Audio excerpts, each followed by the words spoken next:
Hi again, everybody. Welcome into another edition. This is Cross Functionality, the show connecting coaching, baseball, softball, male, female, hosted by former college baseball and softball players. As we get started today, episode 63, discussing what it's like to finish the journey. My friend and co-host, softball national champion at the University of Alabama, did that. Certainly, current day renowned coach, Cassie Reilly-Boccia. Cassie, how are you? I hope your Thanksgiving went well as we Yes. talk to you after Thanksgiving, the weekend after Thanksgiving. I don't like turkey. I think you and I have discussed this. I Mhm. actually ate steak on Thanksgiving this year.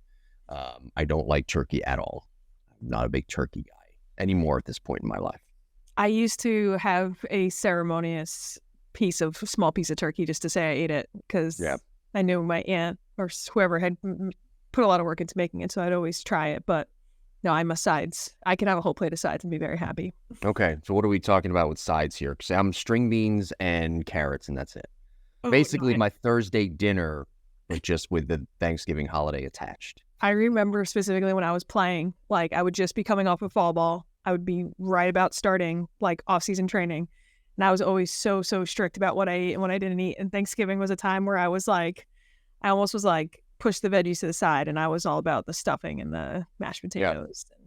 Probably Understand. my favorite is the mashed potatoes and gravy. I know that's not like you can have that anytime throughout the year, but I do like mashed potatoes and gravy. Mashed potatoes is not, they're not terrible for you. There are, Depends I on how think they're it's, made. yeah, it's true. That's true. If they're doused in butter and gravy, then probably Mm. not all that good. I had a debate with somebody, by the way, about this recently, and I told this person, I said, Thanksgiving turkey just to me it sucks. It's very dry. Even if you have the dark meat, it's very very dry. And that person said, no, not if you eat the dark meat. I said, well then, if turkey's not dry, then why do people put gravy on the turkey? You don't put gravy on chicken, Right. Well, right? unless the chicken's really dry. Unless it's really, really dry. Correct. So do you see, following the logic, turkey is dry. And if I want to have dry meat, I will have grilled white chicken that I had for lunch on Friday. Right. I would be curious to have turkey made, and this is no knock to anybody in my family who's ever made a turkey, but Mm-hmm. made like prepared by like a professional chef. I feel like I'm wondering if that would be different, and if it's just the fact that people make such huge turkeys that it's impossible to not have dry spots, and who knows. I Well, would be curious to see how it would taste. the worst thing, though, is the day after Thanksgiving when you eat those disgusting turkey sandwiches. Oh, you know what I'm saying? They are just so gross, those turkey, the leftover turkey. I love the holiday Thanksgiving. I don't like the food anymore. That's fair. Although I do like a little piece of cherry pie. I was gonna say pumpkin pie. I That's never got into pumpkin pie. Too mushy for me. I don't like anything mushy. I don't like the texture. fair. I understand why people like it though. Episode 63, talking about finishing the journey. I was want to bring this up because in preparing for the show, I thought about this. When you talk about finishing the journey, I was having drinks with a friend, or well, I don't drink, but he was having a couple of drinks. I was having water with with a friend, and he's a college coach, and we were talking about how women in all sports, women sports at collegiate level, how softball in particular, how there is some closure there. With baseball, there isn't really that closure because their players are trying to get to the next level. A lot of them aren't going to make it to the next level, but they want to get drafted, they want to get signed, they want to go on to the next level. But with girls and softball players, they know, as you did, at the end of your 4 years, it's over, right? It's pretty much it. That's it. It's done. So there is that built-in closure there for you, or was there for you. It's there for women athletics. Which as you get older, you kind of realize is probably it's a lot better, because male athletics and baseball, you never know when your career is going to end. But as a softball player, you know when your career is going to end. So I think a big theme of today's episode, point being, when we talk about finishing the journey, we have to discuss the closure part of things and understanding when that closure will be, and going full throttle to try to get to that ultimate goal and finish the journey. Yeah, and I think kind of what you alluded to as well, like even though there are some opportunities post for softball, right? There's a very small pro league. There's a couple of there's the AU Unlimited League now.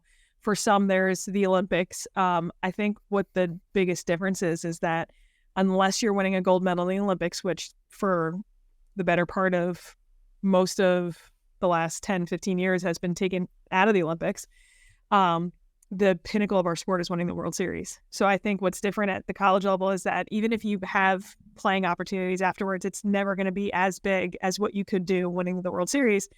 Granted, college is completely different. Even if you won the men's college World Series, I still think a lot of players would say the pinnacle would be making it to Major League Baseball and being successful at that level.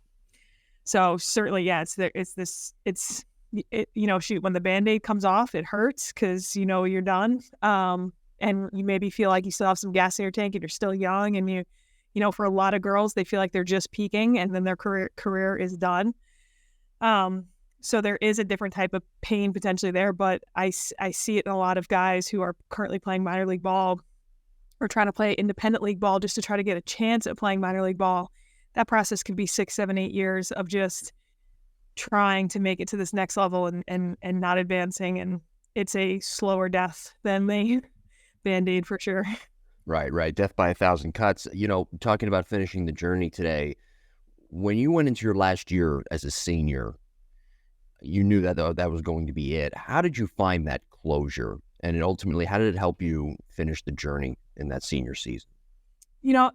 I think too, there's not that guys can't have a bond with their teammates, but I think girls have a tendency to talk about how important that bond is. And I think for us, regardless if anybody was going to play afterwards or anything like that, we knew this was the last time our senior class was going to play together, last time we'd have the teammates, the last time we got to play with the coaches.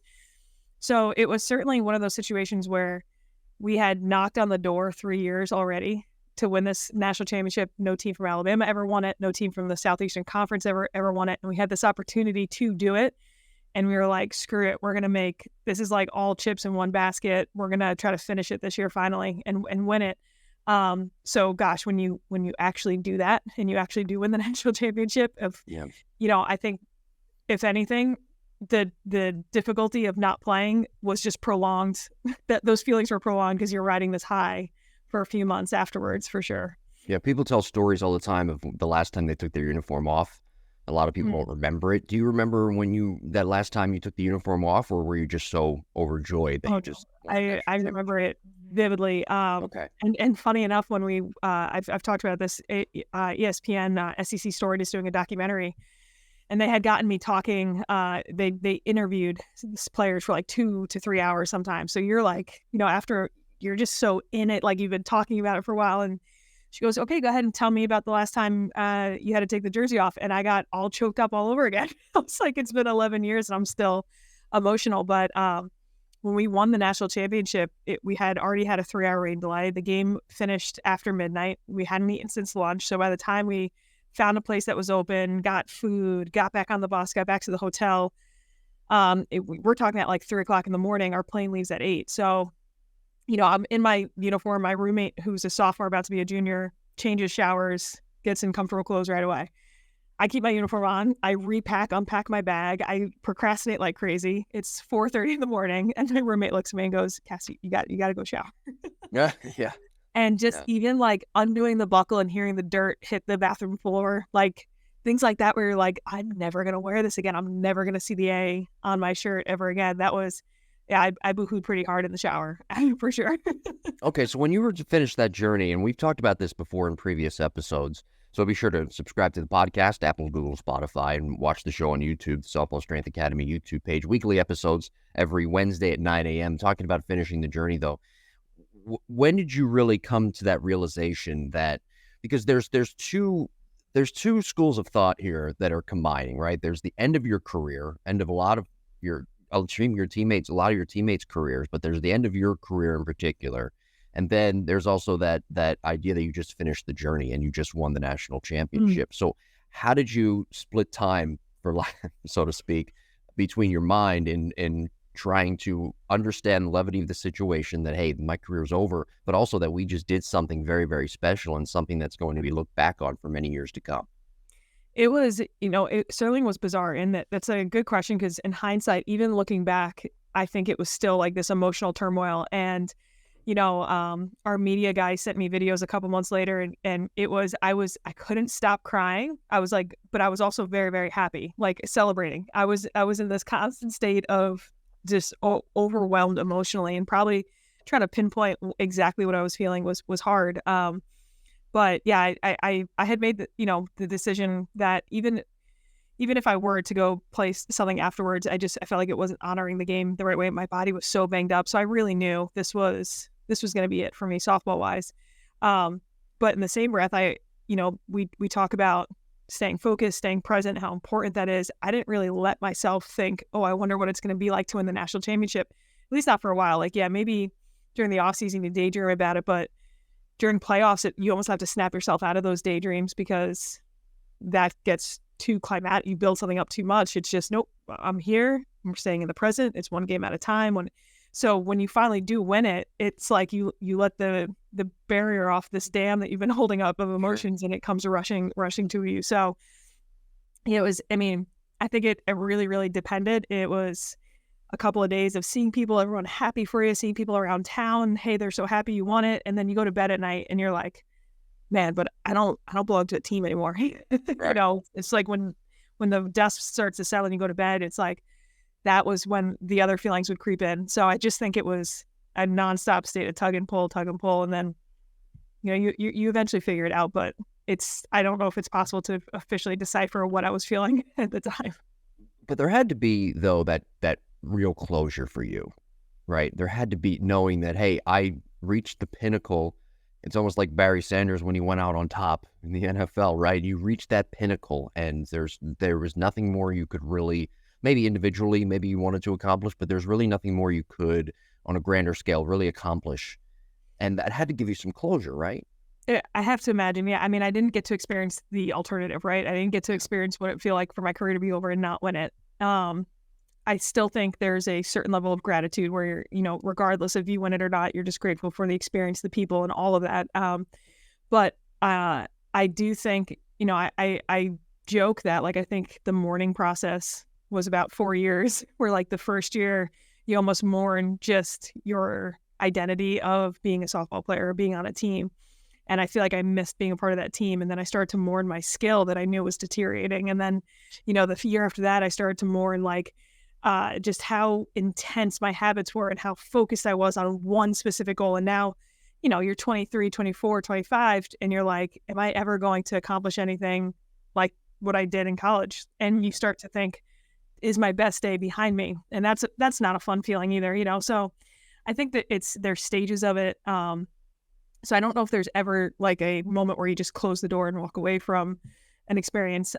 It certainly lives inside you, lives as a part of you. And then as you evolve, you realize how that experience and those moments evolve within you and how you take it with you and what you leave behind. But yeah, how many people get to win their last game of their career? That's right. I'm not saying that, it's a very select few, and you almost have to be a little bit lucky in a way, but for sure. Oh my gosh. I don't want to take anything away from what you do. Anybody who says luck is not involved in a championship is out of their mind. Right. Like, of course it is. It's not all luck, but so many things had to go the right way. Yeah. The ball has to fall the right way. Something has to land the right way. Just tiny little moments that just went your way. And that, I think people who realize that too, you realize when you do win it, it is humbling then, because you sit back and you're like, gosh, like, how thankful I am. All these little things went the way they did, Right.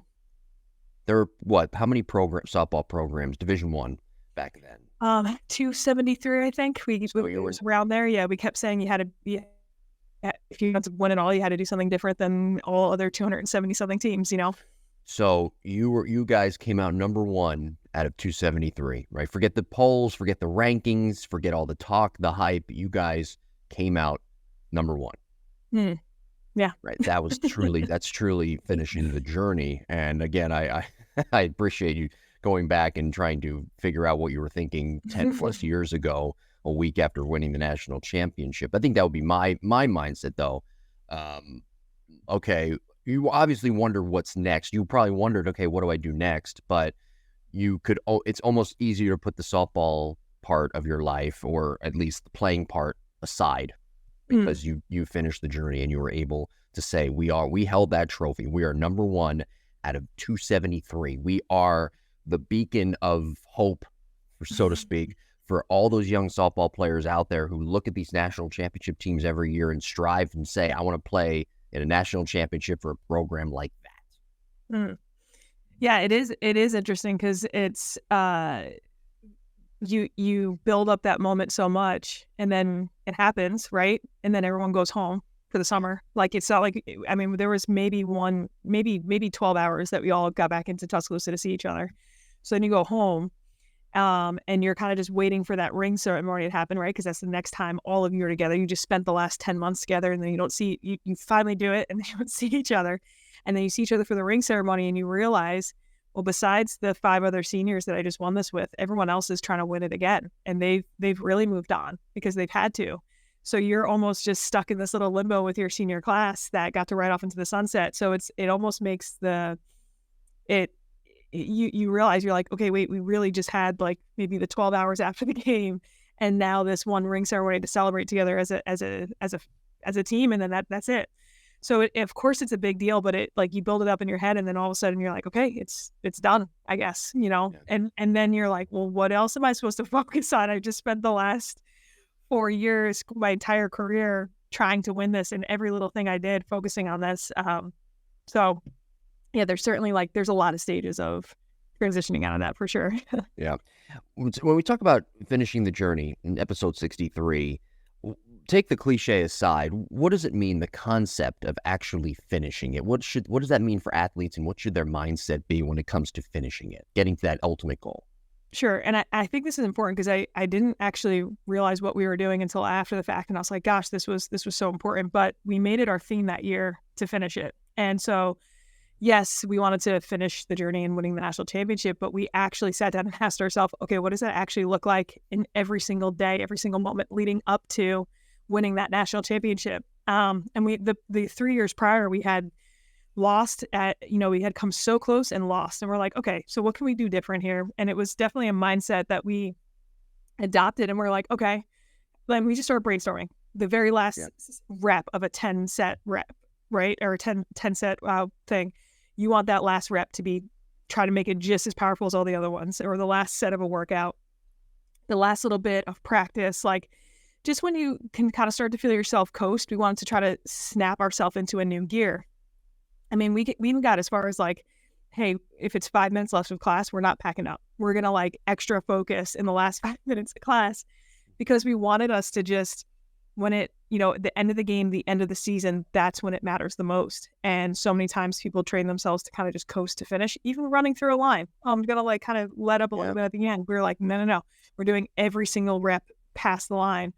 And then all of a sudden it became this like, it was like this little drum that got faster and faster, or stronger and stronger, because we were trying to find all these little things. Like, someone bobbles a ball in practice and we're like screaming to finish the play. It was this mentality that took over everything. So you get to the end of the season, you get to playoffs, when it's like you've just trained your mind to try to push at the very end. Yeah. I really did feel like we got into a brand new gear come the end of the game, come the end of the season, that allowed us to finally be able to finish it. Yeah, you're not going to kick it into 100-mile-per-hour gear if you don't practice the right mentality, if you don't practice those smaller habits of finishing, finishing, like a practice, finishing anything you may think of that you may seem as small or deem as smaller than what the ultimate goal is. But it's a good habit builder, I think, when it comes to the ultimate goal of finishing the journey, doing those small goals, those small things on a daily basis correctly, right? It comes from that. Simple. It comes from that book, The Atomic Habits by James Clear. Mm-hmm. Yes. Yeah. So and you know what? We want reminders of it too. So like, we had gotten bracelets made that just said finish it. And that was, it seems so small, but like, when you're feeling tired, or like you're doing a conditioning session and you're like in this middle of Alabama heat, and you're almost like, you need that reminder as to why you're doing this. You're not just doing this to check a box. You're doing this to actually try to push yourself at the very end. We had a handprint looking sticker on the side of the wall that said finish it, and everyone taps it before you go out to practice or a game. We had a portable one we brought on the bus with us. So it was, as corny as and cheesy as those things seem, the reminder of it is helpful, not when you're feeling great, but the reminder of it when you're kind of feeling down and sluggish, and you're like, okay, no, we're doing this because we're trying to kick this into a different gear.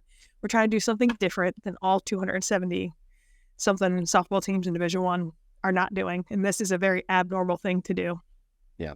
Examples of small habits. What are some examples of small habits that people can do, players can do on a daily basis that would get them to their ultimate goal and finish that journey? And what's the proper mindset they need to have? So I'll start with the mindset maybe first. I think it's accepting that there's going to be times where we're going to feel weak a little bit with our mindset, and you're not going to want to go do all these habits all the time. The purpose is that I'm doing, there's a higher level of focus I'm doing it for. It's not, you're not doing it just when you want to.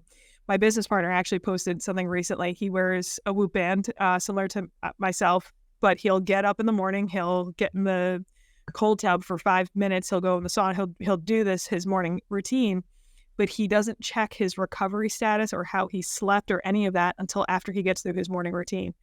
And the reason being is because he would check it, and if it said he had a bad night's sleep or he didn't have good recovery, he would kind of like start making excuses for himself as to why he felt tired, as to why he maybe didn't want to get in the cold tub. And so I think the habit that we can practice is when you feel that excuse coming on for yourself. This is a fine line, because we're not running ourselves into the ground. We're not trying to say you push through injuries, but when you start to feel those excuses, the poor me, that type of thing happening, there has to be something in place that you have that helps you snap out of that and helps you continue your habit. So I think that's all part of the mindset. As far as like tiny little habits go, I outlined a couple, but you might hear a coach say last set, best set, whatever it may be. It's if you know why that is being said or why you are focusing on that, it's because, well, I'm going to make every rep just as important as the last one, or I'm going to make every set just as important as the last one. I'm going to try to make every practice, even the Friday practice when I know I have the weekend off, I'm going to try to push at the end when I'm most fatigued, when I'm most mentally weak, if you will. That is certainly a habit that is, if you can start to get that rolling, that's going to be a huge differentiator for you. I like that mindset though. I think players have to remember that they need to finish. They're not going to overtrain if they finish within the confines. For example, if you're going to work out for an hour, if you're going to work out for 2 hours, and that's where you should go really hard for those 2 hours and finish those 2 hours, because we're not saying that you should overtrain, but go hard for the 2 hours and then you move on to the next thing. I think that's very important too. And sometimes that's where athletes don't really understand the part of overtraining. They don't really set time limits for themselves. That's fair. Yeah, definitely fair. And I think too, it relates to hitting as well. We talked about this before. Quality swings over quantity.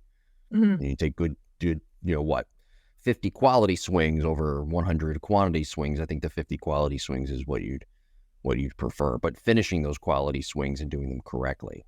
Kids just swing. I can't remember what podcast it specifically mentioned it, but I have athletes that show up all the time that are showing up to check a box. It's like on their schedule and it's boom, check. Right. I showed up, I did what I was supposed to do, and that was it. But they weren't actually present. They weren't actually there, and they weren't actually invested, and they weren't actually trying to squeeze everything out of what they were doing. And they get you're not gonna figure it out, or you're not gonna see a difference after a day, a week. But 2-3 months down the line, you're gonna see someone who you're like, wait a second, they didn't come every day. They only came like every other day. But the other person is maybe so much more intentful, let's say, and you're gonna see like, wow, there's a bigger gap. One person's really making strides, the other person's kind of just staying the same. Right. That's where you don't want to. So I think, right. You do not want to stay the same.